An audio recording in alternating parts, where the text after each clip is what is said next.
ditadura militar no meu trabalho aparece principalmente num romance de 2010 chamado Azul Corvo, um romance que foi escrito entre 2007 e 2009, por aí, publicado no Brasil em 2010. Muito embora esse tema tenha aparecido como uma espécie de pano de fundo também num romance bem anterior, no Sinfonia em Branco, que é de 2001, mas eu acho que de maneira mais estrutural mesmo, eu trabalhei com esse tema no Azul Corvo. E o tema surgiu de uma forma interessante, porque foi quase que colateralmente. O meu projeto com Azul Corvo era falar da questão, basicamente, né, dos imigrantes, dessa espécie de busca de um local no mundo, né, de um pertencimento, ou que diabo é isso, né, e se isso existe mesmo, né, o que é essa ideia de casa, né, do lugar onde a gente tem as nossas raízes fincadas. E eu tinha esse personagem que era um homem autoexilado nos Estados Unidos. E me fazendo perguntas sobre esse personagem no processo de construí-lo, para mim foi ficando cada vez mais claro que ele era um exilado, um autoexilado político, que tinha fugido do Brasil no começo dos anos 70, mas foi uma forma, esse personagem, Fernando, o processo de construção dele foi uma forma para mim de recuperar uma parte da história do país para mim mesma e para o que eu passei a entender como uma espécie de lacuna geracional, né? Eu nasci em 1970, portanto durante ali no meio dos piores anos, né, da ditadura, e portanto cresci, né, debaixo da ditadura, e o início da minha adolescência até os 15 anos de idade pelo menos foram ainda enquanto havia uma ditadura oficialmente vigente no país.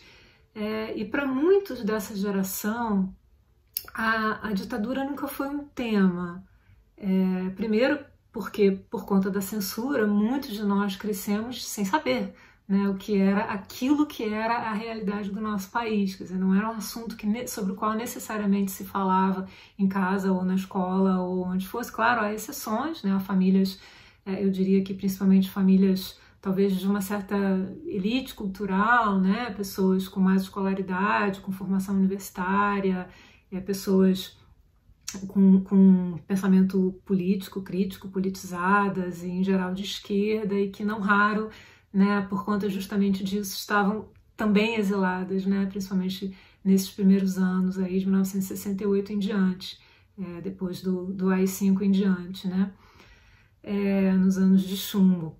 Então, as pesquisas para a construção desse personagem, para mim, abriram essas portas a algo que acabou extravasando muito a ideia, talvez um pouco até limitada, né, do personagem em si, e se transformou nessa espécie de recuperação, né, de uma memória individual e geracional. O curioso é que esse livro foi publicado, né, como eu disse, em 2010, numa época em que a ditadura militar já tinha deixado de ser um tema, né, pelo menos de uma forma majoritária, para uma geração de escritores, foi a geração anterior à minha, e ainda não tinha se tornado um tema, né, como viria a se tornar de uma forma mais presente, principalmente depois dos eventos de 2016 com o golpe, de 2018 com as eleições, com as últimas eleições. Então era uma espécie de buraco aí, né, de entrelugar, né, esse ano de 2010, quando o Azul Corvo foi publicado. E foi curioso para mim a recepção até de alguns amigos escritores, principalmente da geração anterior a minha, me perguntando, mas por quê, né? Por que falar sobre isso? Por que ainda falar sobre isso? Tanto já foi dito, né? Mas na verdade, para mim não havia sido, né? Não havia, eu não tinha esse acesso do tema da ditadura nem na minha vida, nem nas minhas reflexões e nem no meu trabalho. E ainda, né, além disso, eu acho que há um tema específico, que foi o tema que eu procurei tratar no livro, dentro do tema grande da ditadura, que é o tema da guerrilha do Araguaia, né, que é aquela grande ferida ali, né, nunca cicatrizada, em todo esse largo episódio da ditadura, né, de 64 até 85.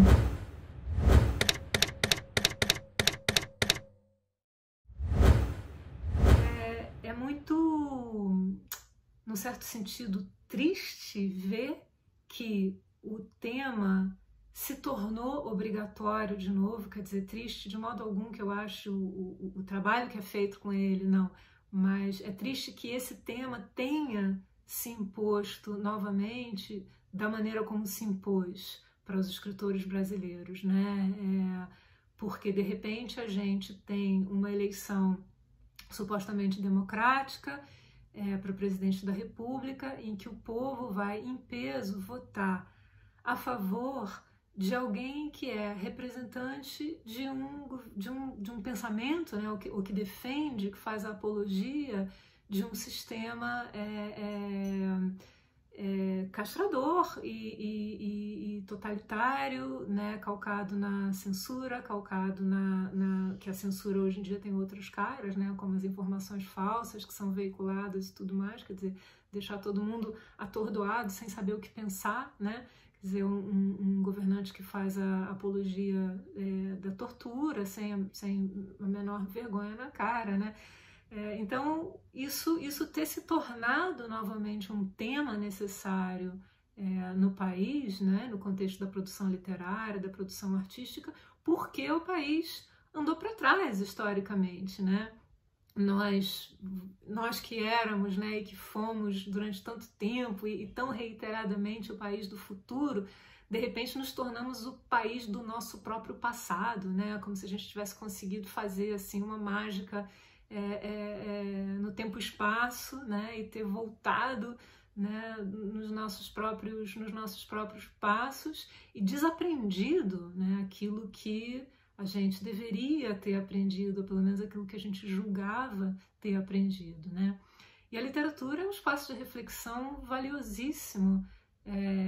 Não é à toa, né, que esses caras têm tanto medo de escritor, de artista, de professor, né, dos intelectuais, fazem lista negra com essas pessoas, né, são os novos terroristas quase, né, porque o pensamento incomoda, né, e o pensamento ele é subversivo e ele pode ser um gesto de resistência dos mais radicais, né. Então esse palco, né, da criação literária, do fazer literário, eu acho que ele mais uma vez acomoda esse tema, agora de uma outra forma, num outro momento, né, numa espécie de revisitação, mas o que foi que afinal de contas aconteceu então, né? Em 56 anos, o que foi feito desse país, né? Como que a gente chegou até aqui. E como certos projetos, né? O Milton Atum falava no depoimento dele aqui, o projeto de devastação da Amazônia, por exemplo, né? Como esse é um projeto que vem de lá de trás, né? Dos tempos da ditadura militar.